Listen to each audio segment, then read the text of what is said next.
Chapter 24, Kaylee. After school, Sarah and I go to the mall to go dress shopping.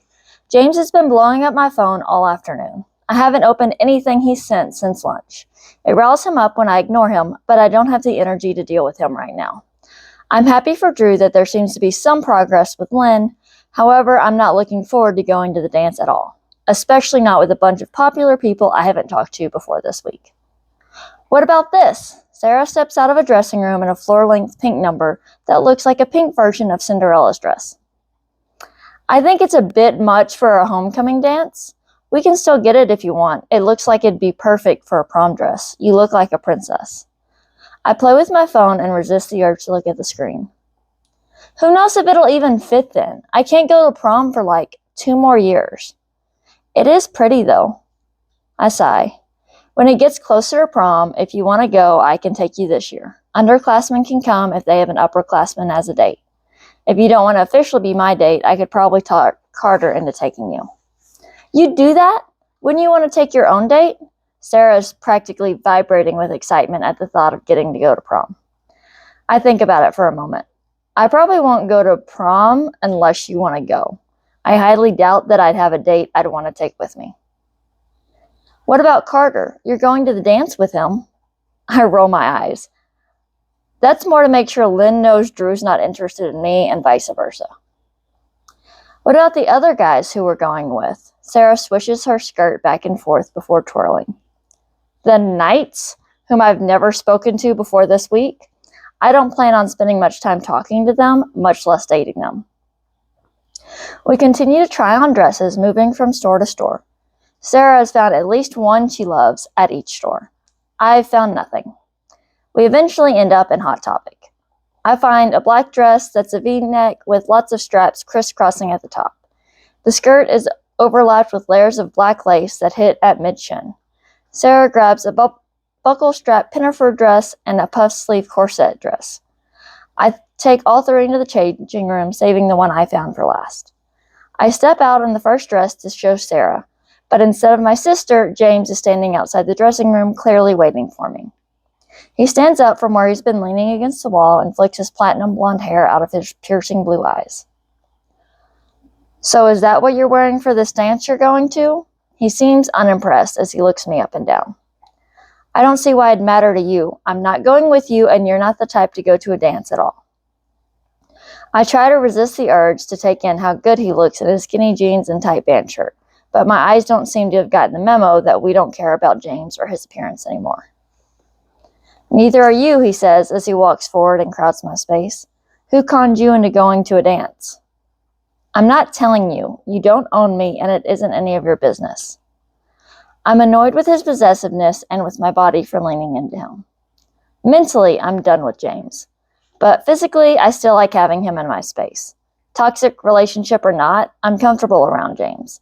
His closeness puts my nerves on edge and makes my body zing to life. Unfortunately, I'm not able to think myself out of responding to him. Why won't you tell me who it is? Or is this some sort of mind game? James twirls a lock of my hair around his finger. And I tell myself I don't enjoy his touch. You're probably going with Carter or Drew and saying it's a date to trick me into going. You know I don't do dances, so you're doing all of this to try to get me to go. This isn't a mind game, James. I ended things last time, remember? I crossed my arms, wishing my assertiveness didn't seem to desert me because James is here in person. I don't want to be with you and definitely don't want to go to the dance with you. I've moved on from whatever we were. I found someone better than you. We're done for good this time. I really mean it. This last heartbreak was almost more than I could handle. I'm never going back to him. You think you found someone to replace me? It's only a matter of time before you come crawling back. You're mine whether you want to admit it to yourself or not. James releases my hair and gently brushes his hand down the side of my face. I'm not yours. You've definitely never been mine, and I don't want you. James leans even closer and whispers in my ear. Say it again, and this time like you believe it. His words push me over the edge and light a fire of indignation inside me. I am not yours. I punctuate each word with a shove to his chest to get some breathing room back. Whatever. He rolls his eyes but does move back. My brain works a bit better when all my senses aren't full of James. Then I remember. Aren't you supposed to be on your own date? Isn't that why we couldn't have practice today? Being obsessed with my dating life isn't making you seem all that over me. Sure you don't want to hang out more? The amount of innuendo he puts on those two words is impressive, even if it only ticks me off more. Ugh. I can't believe his arrogance. How did I never see it before? I guess I did. I just took it as confidence. During a time when every part of my life was changing and I wasn't sure of myself, James filled that void with more than enough self-assurance. I don't need or want him anymore. I only know because it affects our band schedule. What either of us do outside the band isn't the other's business. And quite frankly, I don't care what or who you do with your time, I say. I have better things to do with my afternoon than convince you of your delusions. I'll just wait for you to come knocking at my door. You will eventually. James walks away and out of the store. So, did I miss something? Sarah sidles up next to me, startling me with her presence. Because last I checked, which was less than an hour ago, you're going with Carter, and it's definitely not a real date. I've been so absorbed with James that now I'm not sure if she's been there the entire time or if she just walked up during our conversation. You didn't miss anything. I got mad and let my mouth run away. So you lied? I don't think that's going to end well. I didn't technically lie. I'm single. That means I have myself, which is way better for me than being with James. It's not like James would ever come to the homecoming dance. He isn't going to know who I'm with or whether we're on a real date or going as friends. It isn't his business what I do anyway. My sister shrugs. If you say so, I still think this will come back to bite you in the butt. Sarah drops it and we go back to dress shopping. I end up getting the V-neck dress. Sarah got the pink dress for prom and found a cute red dress for homecoming. We decide to grab dinner at the food court before going home. I know you're adamant that this thing with the Knights is just you being a wingman for Drew, but that doesn't mean you don't have eyes. Sarah wiggles her eyebrows. They might be nice to look at, but that doesn't mean I'm interested in any of them. Oliver's the only one I've even had a conversation with, and I'm pretty sure the rest of them don't know I exist, which is fine by me. Maybe one of them will be the one to get you away from James for good. I'm not interested, I insist. I'm not a damsel in distress, and I don't need a white knight to ride in and save me. Sarah answers me with a smirk. What about a silver knight? I toss a napkin at her. I can handle James. I'm fine on my own. If you say so, but the way you were leaning into him earlier tells a different story. I hate that Sarah was there to see that. I have it under control. That was a blip in my self-control. It won't happen again. I'm determined not to get pulled back under his spell. I just need to get my body on board with that plan. I'm just saying, a hot guy would be a good distraction and deterrent for James. Not to mention, the knights that rule the school aren't going to be scared away by James like other guys have been before. It's good to know my sister has zero faith in me. It's not like you have the best track record with staying away from James, she points out.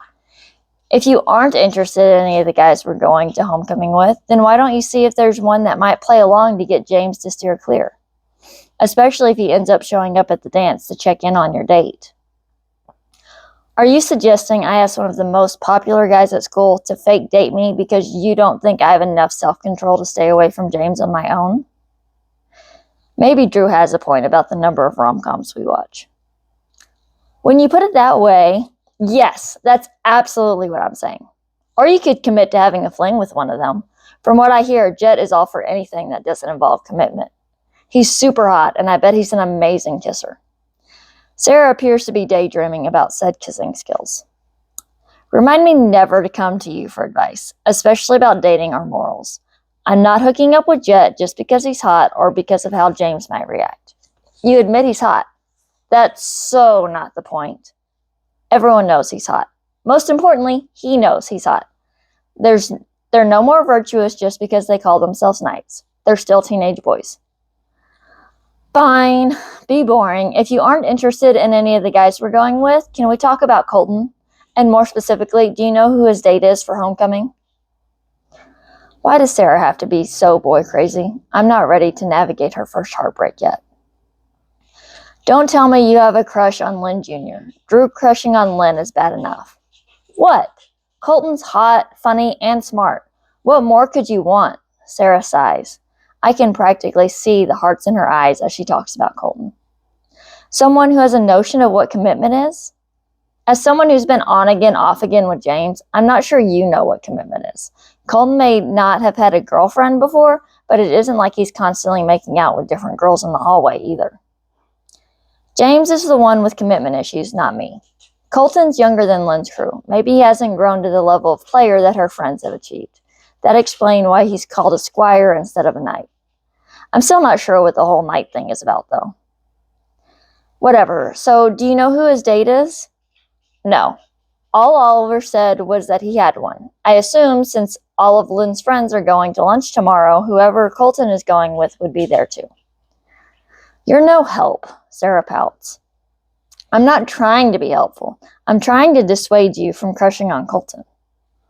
We talk about other things as we finish our food and head home. I need to carry my trombone in, so Sarah brings in all 3 dresses. Mary's car is here.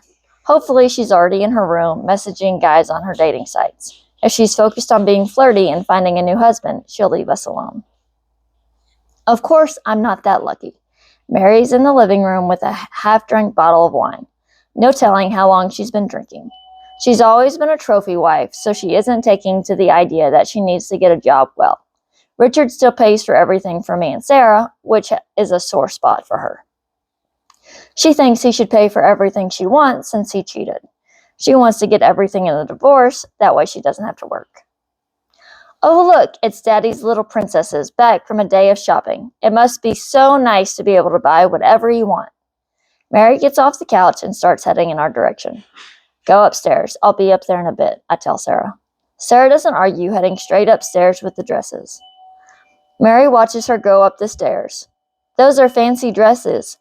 What are they for, Daddy's next wedding? They're for the homecoming dance Saturday. Someone asked her to homecoming? She's not even pretty, not to mention she needs to lose weight. Sarah doesn't turn around, but I can see her flinch as Mary's words hit their mark. Sarah is beautiful on the inside and the outside, unlike you who are ugly on the inside and outside. Smack! My head whips to the side from the sheer force of Mary's slap. I should have known better than to talk back to her when she's been drinking, but it makes me angry when she talks about Sarah that way. I'm your mother. You need to talk to me with more respect. Maybe I would if I had any respect for you. From there, we fall into our usual pattern of arguing. She must not be too drunk because she doesn't hit me again. When she gets to the point of being fed up with me, she grabs her car keys. You're an ungrateful brat. She's slurring, and I'm worried about her driving. I wish I'd never had children. All you did was wreck my figure and take away my youth. She walks out the door. I go upstairs to repair the damage she's inflicted on Sarah with her words. Sarah doesn't want to talk about it, so we work on homework and then get ready for bed. Sarah goes to sleep, but I try to stay awake until Mary gets home. I fall asleep sometime around 3 in the morning, and she still isn't here.